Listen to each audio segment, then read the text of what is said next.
ডাব্লিউবিপিএসসির সবচেয়ে বড় একটা এক্সামিনেশান হচ্ছে পিএসসি ক্লার্কশিপ।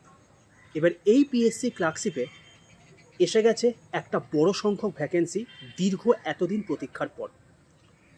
ফুড এসআই যেটায় মাত্র 450 থেকে 500খানা ভ্যাকেন্সি ছিল, সেখানে অ্যাপ্লিকেন্টের সংখ্যা ছিল 13 লক্ষ।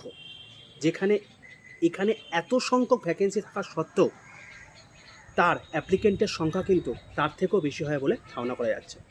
তো প্রিপারেশান এখনই শুরু করো। যদি এখনও নেগলেক্ট করে থাকো তাহলে কিন্তু নিজের পায়ে নিজে কুড়ুল মারছো। আর তোমার প্রিপারেশানে যদি আড্ডা 247-এর সাহায্যে হতে চায় তাহলে Y785 এই কোডটা ইউজ করে তুমি সংকল্প ব্যাচ 3 নিয়ে নিতে পারো। কারণ ফুড এসআই নয়, ক্লার্কশিপের ব্যাচটা কিন্তু শুরু হচ্ছে ঠিক আজকে থেকে। চলো দেখা হচ্ছে আবার ক্লাসে।